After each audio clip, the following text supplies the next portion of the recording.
अस्सलाम वालेकुम people, welcome to Defence Outpost. तो कल जिस तरह से हमने अपनी वीडियो के अंदर मेंशन किया था कि अब से कुछ ही टाइम के अंदर एक काफ़ी इंपॉर्टेंट मीटिंग होने वाली है बलूचिस्तान के इशू को लेकर, जो पिछले 2-3 दिन में सिचुएशन हुई है। और आज प्रोविंशियल लेवल के ऊपर पाकिस्तान की जो एपेक्स कमेटी है उसका यहाँ पर एक इंपॉर्टेंट सेशन था क्वेटा के अंदर, जहाँ पर प्राइम मिनिस्टर शहबाज शरीफ समेत Pakistan army chief field marshal Asim Munir की तरफ से भी यहाँ पर पार्टिसिपेट किया गया। और बाकी यहाँ पर पाकिस्तान मिलिट्री के जो सीनियर ऑफिशियल समेत बलूचिस्तान की जो सीनियर पोलिटिकल लीडरशिप है वो भी मौजूद थी। और इस पूरे सेशन के अंदर, जो कि एपेक्स कमेटी का इजलास था, जिसे पाकिस्तान की एक नेशनल सिक्योरिटी बॉडी के तौर पर ही तस्वुर किया जाता है, तो यहाँ पर जो चीज रिपोर्ट की जा रही है, कुछ काफी ज्यादा इंपॉर्टेंट डिसीजंस लिए गए हैं इस पूरे रीजन के अंदर, स्पेशली बलूचिस्तान में जो काउंटर टेररिज्म स्ट्रेटजी है उसके ऊपर। ऑल दो डिसीजंस यहाँ पर जो भी लिए गए हैं वो तो आउट नहीं किए गए। क्या यहाँ पर कोई बड़ा मिलिट्री ऑपरेशन स्टार्ट हो रहा है इसके बारे में कंफर्मेशन अभी नहीं है, लेकिन जो कुछ यहाँ पर पिछले 24 घंटे में मूवमेंट नोटिस की गई है उससे यहाँ पर यह जरूर कंफर्म हो रहा है कि पाकिस्तान मिलिट्री जो है वो अपने जो पूरे ऑपरेशंस हैं उनको स्टेप अप कर रही है, यानी कि उनकी इंटेंसिटी को यहाँ पर फ्यूचर में इंक्रीज किया जाएगा। जो कि सॉर्ट ऑफ आप यहाँ पर ये चीज एक्सपेक्ट कर सकते हैं कि इस पूरी सिचुएशन को कॉम्पनसेट करने के लिए, बराबर करने के लिए कुछ ना कुछ यहाँ पर किया जाना था, और वो कुछ ना कुछ किया जा रहा है। और उसकी वजह यहाँ पर यह है कि क्वेटा में भी आज जो सेशन हुआ एपेक्स कमेटी का, वहां पर पाकिस्तानी स्टेट और पाकिस्तानी गवर्नमेंट के ऊपर एक जो विजिबल प्रेशर है वो फील हो रहा था। और ये प्रेशर जो है वो सक्सेसफुली पाकिस्तानी लोगों ने इनके ऊपर क्रिएट किया है कि ये जो इस टाइम के ऊपर जो सिचुएशन चल रही है वो एक्सेप्टेबल यहाँ पर बिल्कुल भी नहीं है। और इसका यहाँ पर जो एक सोल्यूशन है, ऑफेंसिव सोल्यूशन है, उसकी तरफ हमें आगे बढ़ना होगा। इसके अलावा यहाँ पर कोई चॉइस नहीं है। जितना जल्दी ये चीज पाकिस्तानी गवर्नमेंट और पाकिस्तानी स्टेट एक्सेप्ट करेगी उतना जल्दी हम सोल्यूशन की तरफ बढ़ पाएंगे, क्योंकि जो सिचुएशन, जो हालात इस टाइम के ऊपर हम फेस कर रहे हैं, यहाँ पर इंटेंट की कमी है, कैपेबिलिटी की यहाँ पर कोई कमी नहीं है। पिछले 20-24 घंटे से मैं जो है वो एक चीज के ऊपर काफी ज्यादा गौर फिक्र कर रहा था, काफी ज्यादा थिंक अपॉन कर रहा था कि ये फेज ऐसा क्यों आया कि एट ए टाइम हमारे पास यहाँ पर जो हमारी कैपेबिलिटी है, मिलिट्री ताकत है, अस्करी ताकत जो है वो हर दिन के हिसाब से इंक्रीज हो रही है, लेकिन हम उसको यहाँ पर सही तरह से यूटिलाइज नहीं कर पा रहे, स्पेशली ये जो हमारा वेस्टर्न फ्रंट है उसके ऊपर। तो जो मेरी समझ में यहाँ पर सबसे बड़ी एक फॉल्ट लाइन एग्जिस्ट करती है वो हमारी कंट्री के लिए पॉलिसी लेवल के ऊपर एग्जिस्ट करती है, या फिर जो एक इंटेंट लेवल है उसके ऊपर एग्जिस्ट करती है कि यहाँ पर हम कहीं ना कहीं लैग कर रहे हैं। हमारी जो सबसे बड़ी कमजोरी है वो हमारी पॉलिसी है, क्योंकि अगर आपने यहाँ पर पिछले कुछ महीनों में फोकस किया हो, स्पेशली ईरान यूएस वॉर के बाद से पाकिस्तान अपने आप को पोर्ट्रे किस तरह से कर रहा है, एक पीस लविंग कंट्री के तौर पर, यानी कि अमन पसंद मुल्क है।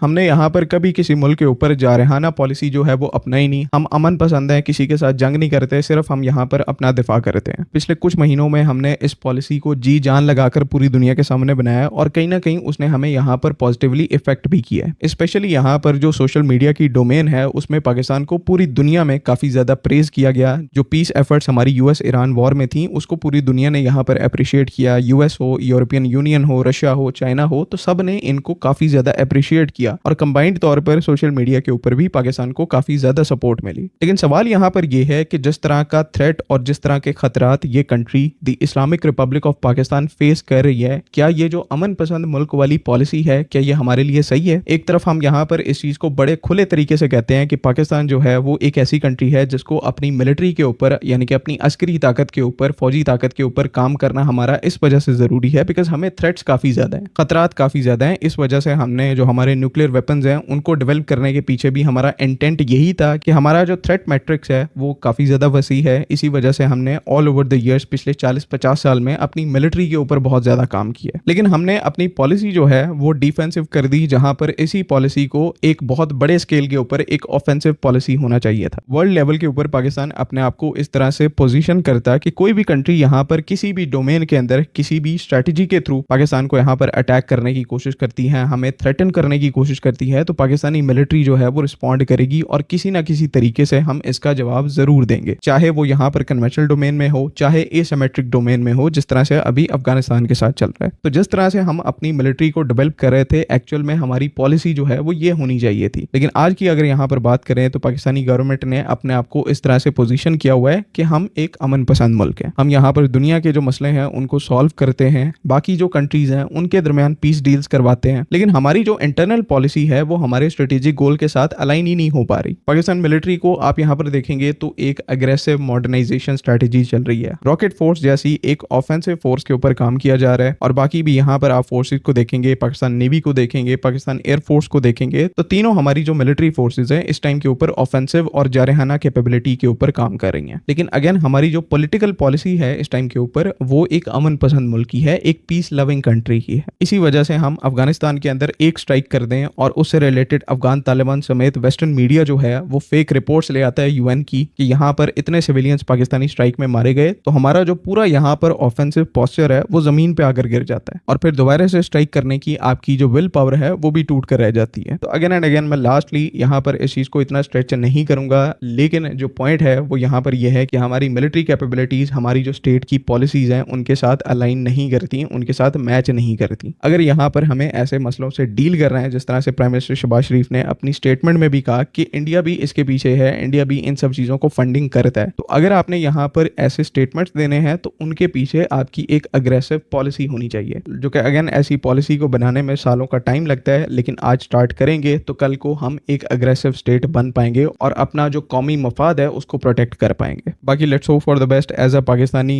मैं जो है वो इस टाइम के ऊपर जो कर सकता हूँ, मैं अपनी गवर्नमेंट के ऊपर और अपनी स्टेट के ऊपर ट्रस्ट कर सकता हूँ, जो कि मेरा कौमी फर्ज है और मैं ये करूंगा, क्योंकि यहाँ पर पाकिस्तानी गवर्नमेंट जो है वो इस चीज को कैरी आउट कर सकती है। यही यहाँ पर गवर्नमेंट है, यही यहाँ पर स्टेट है जिसने ऑपरेशन गजबुल हक को भी स्टार्ट किया था, और जो कुछ यहाँ पर उस ऑपरेशन के अंदर टेम्परेरी बेनिफिट मिला था उसका जो क्रेडिट है वो इन्हीं को जाता है। तो अगेन एंड अगेन वही बात है कि हम कर सकते हैं, हमने पास्ट में भी ऐसे टफ सिचुएशंस को हैंडल किया हुआ है, हम फ्यूचर में भी डेफिनेटली ये सब कुछ कर सकते हैं। जस्ट ये है कि हमें यहाँ पर ये चीज फैक्टर इन करनी पड़ेगी कि जो थ्रेट का लेवल है वो आज कितना है और फ्यूचर में जाकर वो कितना इंक्रीज होगा। इंडिया से भी आपको थ्रेट होगा, अफगानिस्तान से भी आपको थ्रेट होगा, और हो सकता है आपको इजराइल से भी एक फिजिकल थ्रेट जो है वो फ्यूचर के अंदर फेस करना पड़े। तो जरूरी यहाँ पर क्या है कि इन थ्रेट्स के लिए मिलिटरीली तो हम इस टाइम के ऊपर प्रिपेयर कर रहे हैं, उसमें तो कोई डाउट नहीं है। पॉलिसी लेवल के ऊपर भी हमारी जो प्रिपरेशन है एज अ अग्रेसिव स्टेट वो यहाँ पर पूरी होनी चाहिए, और आज से हमें इस चीज को स्टार्ट करने की जरूरत है। बाकी आपका जो ओपिनियन है काइंडली उसको कमेंट्स में जरूर लिखें।